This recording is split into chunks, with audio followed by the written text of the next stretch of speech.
I got home and found all my stuff packed outside. My daughter was in tears and didn't want to talk to me.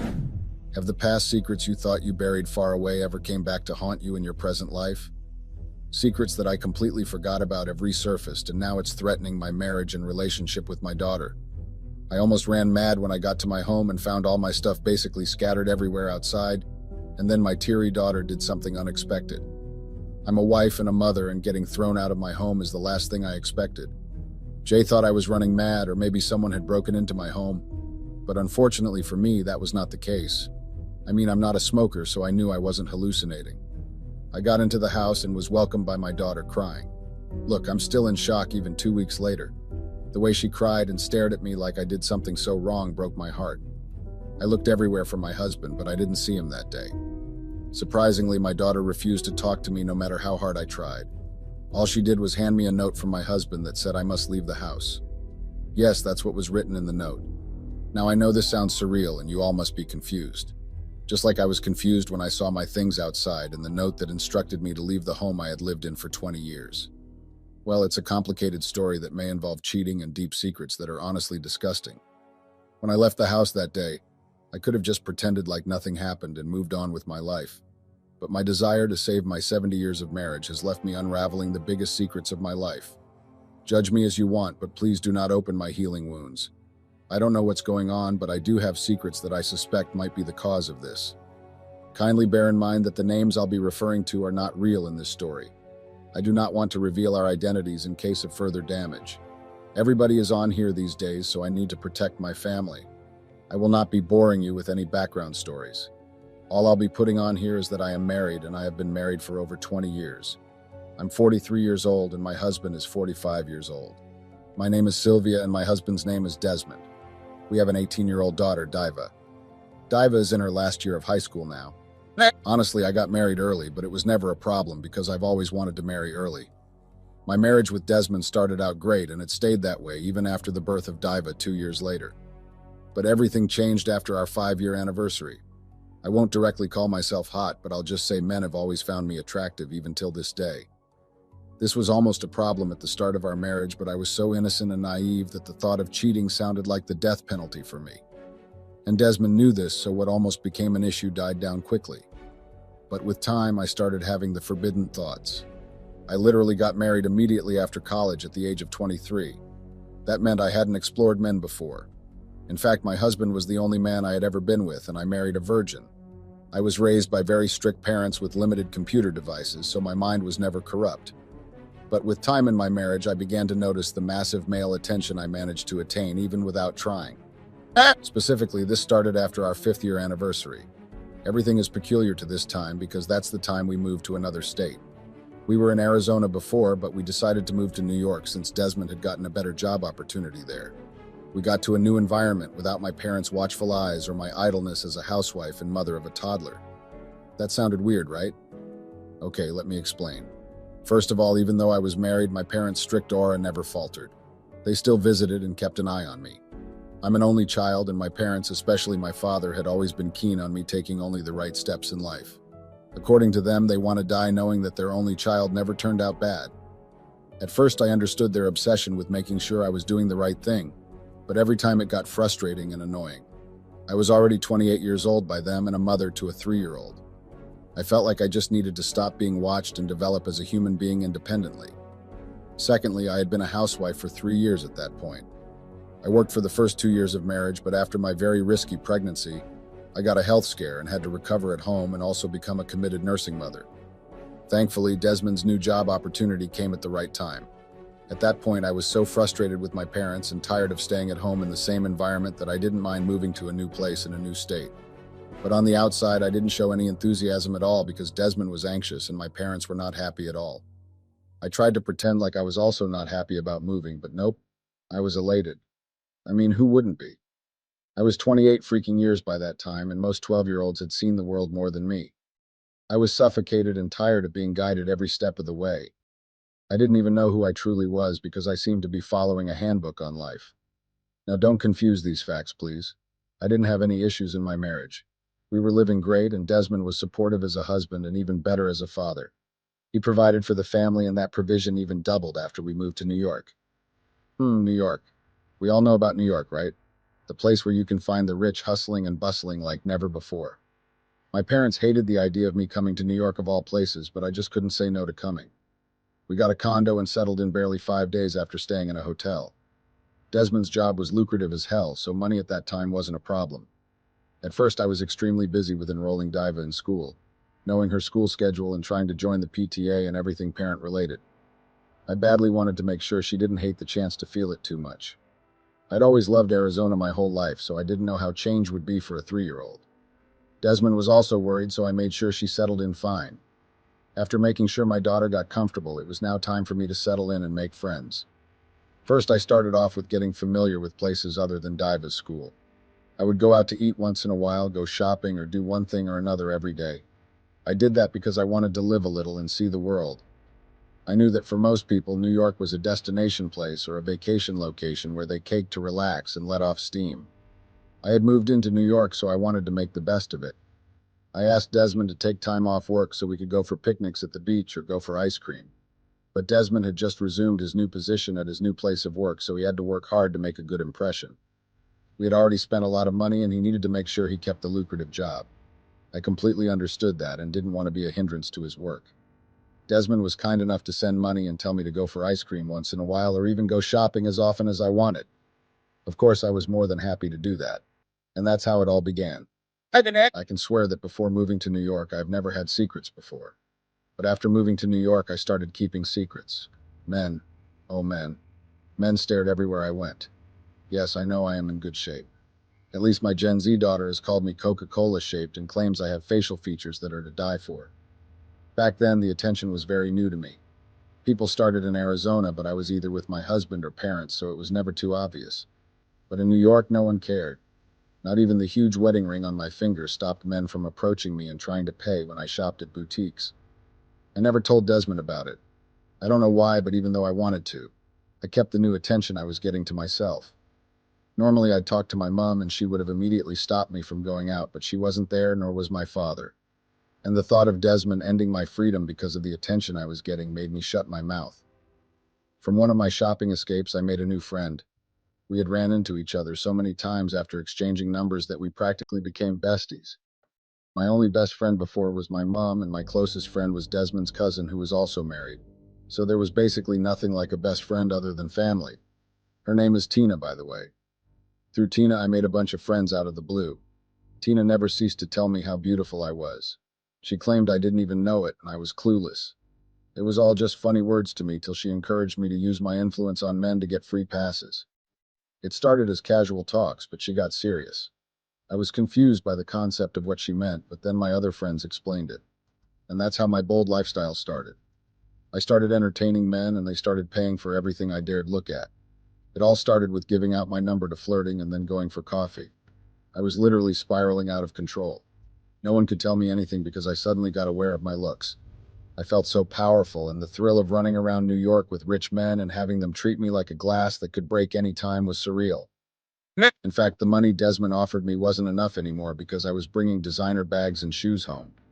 My wardrobe got bigger and fuller, and then I made Desmond get me a walk-in closet. Desmond finally noticed something was wrong and asked me about it. I just told him it was all the money he gave me. My husband is clueless about fashion, so the bags looked like normal bags. Like always, stuff like that always started with flirting, right? And then it would graduate to something else.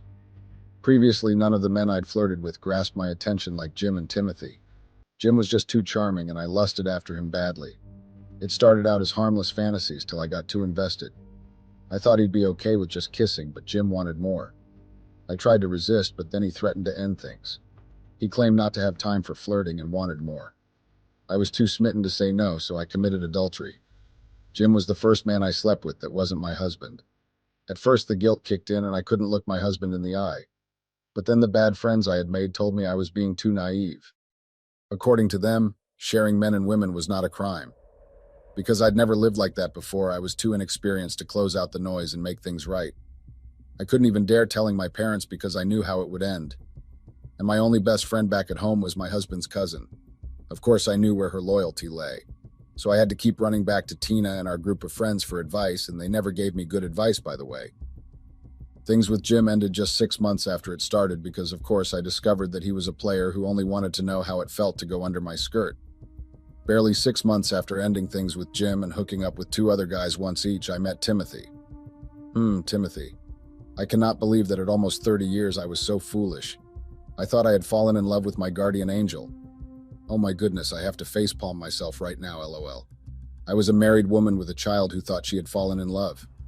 Timothy and I did a lot of things together, things that I had never even done with my husband. He made me feel like there was no need to have guilt like I did with Jim. I literally became his mistress because guess what? Timothy was also married. His wife traveled often for work while he was fully based in New York, so her matrimonial home became the place to commit adultery. Oh, how stupid I was back then. I would put on Timothy's clothes and move around the house like his wife. I even used his wife's shoes and walked around. I would finish up fast before going to pick Diva from school. That I never played with. Even though I had become a cheating wife, I never joked with my daughter. I can boldly say that I was a fully present mother. Whenever she was in J school, I could do whatever. But when she was back, I dedicated my time to her. Timothy and I became two peas in a pod. He took me to eat out and we went on picnics for as fast as we could. We were very careful because we were well aware of the fact that we were both married, so things had to work out carefully. I didn't want to get caught, and he also didn't want to get caught. I mean, considering the fact that Desmond was already stressed with work, I didn't want him to see me as a disappointment. According to Tina, it was all going to be fine as long as Desmond didn't find out. With time, even I believed that this was true. I felt like his lack of knowledge would make things better, and it wouldn't hurt anybody if none found out. But Desmond wasn't dumb. He started noticing my change of attitude, even though it took him 4 years to know something was wrong somewhere. He saw the designer bags eventually. At that point, we already lived in New York for 4 years, so he started having knowledge about the expensive lifestyle and luxury brands. So he had doubts when he began to see those items with me very often, and he finally confronted me. He didn't just rush into it. He gathered huge amounts of evidence and confronted me with a lot of facts. I could tell that he was extremely angry when he started asking questions. I'd never seen him that angry before, to be frank. I couldn't brush the questions away because there was no excuse to make. I could tell that he already knew that I wasn't funding that lifestyle with his money. And of course, he knew I didn't have money of my own because I wasn't working. So there was obviously a third party in question. Our daughter was already 7 years old at that point. I'd grown a little tired of Timothy because frankly, our relationship almost became like marriage. The thrill of it at first was gone. I didn't want to risk my family for him anymore because I just didn't want to continue the relationship. It made no sense anymore, and Desmond's suspicious scared me and made me realize that commitment was better than divorce. I knew my parents would never forgive me if I got divorced or if they found out I cheated after all their strict and protective parenting. It was a no-brainer that Timothy and I had to end things. I knew there was no freaking way I'd tell Desmond the truth and risk getting served divorce papers out of the blue and losing my marriage and ruining my daughter's life. So I told him half a lie and half a truth. I lied that there was a guy who was giving my friend gifts to give me because he liked me. I told him I'd never met the man before, but he was going through my friend Tina. I even swore on my life and made up evidences and fake chats with Tina. Tina also played along and testified that I'd truly never met the man. We came up with so much facts and evidence that even I started to believe it. It looked extremely real. With our display, I was able to get out of that situation without a divorce. Though Desmond was angry about me taking the gifts without his knowledge, he forgave me after 2 months of punishing me with no allowance and giving me an unnecessary attitude. But we were able to move past that. I blocked Timothy and stopped entertaining any advances from men. Desmond was still very protective to the extent that when he got the opportunity, he quit his job in New York and announced that we were moving back to Arizona. Thanks to his friend, he got a good referral back in Arizona for a job that only paid a lot more than the one in New York. The difference wasn't much, so I asked why we didn't just stay in New York. Desmond said he liked it back home. Even though that was his response, deep down I knew that he was just making sure I didn't end up cheating on him. He had no ideas that I already did. To him, he was taking me out of a threatening environment filled with men that sent me money anonymously. I didn't want to protest because I was aware that would be a sign that I actually cheated on him. So just like that, we returned to Arizona after 5 years of living in New York. Diva was already 8 years old and I was 33 years old while Desmond was 35 years old. My parents were more than happy to have us back in Arizona, and of course they resumed being protective, which I suspected was Desmond's plan all along. But at that point in my life, I had done and experienced so much that it didn't bother me anymore. I decided to hurry New York and its events behind me and never mention it to anyone. I even went as far as blocking all the friends I made there, including Tina. I did get a job in Arizona, though, and life was great. Life has been great even 10 years after we moved back to Arizona. So 10 years later, we're here now, but my life is now falling apart. The secrets of the past are now threatening to show up after 10 years. I can't even believe it. This is the wrong time for this. I am 43. What will I do if I get divorced now? My daughter doesn't want to speak to me. She mentioned something like betrayal when she cried and shoved me out of the house after giving me the note Desmond wrote. I do not know what to do, guys. I need help. I'm 100% sure that it's my life in New York that's haunting me. Otherwise, I haven't done anything that would send me out of the house. Please help me. What could it be? What should I do? Do you think it's my past resurfacing or something entirely different? Update. My past resurfaced. It's a year since this post and you all have been asking for an update. Well, I answered the question immediately. It's my past that found its way back to haunt me mercilessly. After brainstorming and trying to find a crease somewhere, the truth started unfolding when Desmond visited me with divorce papers. I had moved in with his cousin who mercifully accepted me in because she was just as confused. I refused to sign the divorce papers because I had no idea what was going on. I followed Desmond to the house against his wish and demanded he answer all my questions. I also asked Diva to explain why she was a crying mess and why she shoved me out of the house. I also demanded to know why they packed my things out. Initially, I didn't want to leave that night, but after calling Desmond's cousin, she advised me to come and give them space till I figured out what was going on. I was so confident when I confronted them because I just didn't imagine that my cheating escapees that started 15 years ago and ended 11 years ago would suddenly find its way back to my life. But my confidence got crushed when the truth finally found its way to light. I was left embarrassed, disappointed, betrayed, and speechless. Desmond had gone back to New York a week before I was sent packing for a visitation to see his friend there. Initially, his friend was supposed to come and see him, but something came up and he had to go. It happened so fast that he wasn't able to tell me on time. Apparently, he ran into Tina there. He had been going to New York to and fro over the last 10 years, but this time he ran into her. But guess what? Tina decided to tell him the truth and show him pictures because she was bitter. I cut ties with her after she helped me cover up. She also did it for money because apparently she got bankrupt after I left, reached out to me for help, but I discovered I blocked her. So she held a grudge, and when she saw Desmond, she gave him information in exchange for money. I was basically sold out by the last person I would have suspected. I tried to explain, but Diva and Desmond didn't want to hear any explanation. Desmond told me he was never going to forgive me. It was hard for him to let it go because I lied to him instead of telling him the truth when I had the chance. He couldn't believe that I played him for 15 years. Diva was obviously embarrassed and disappointed and said she wasn't ready to speak to me yet.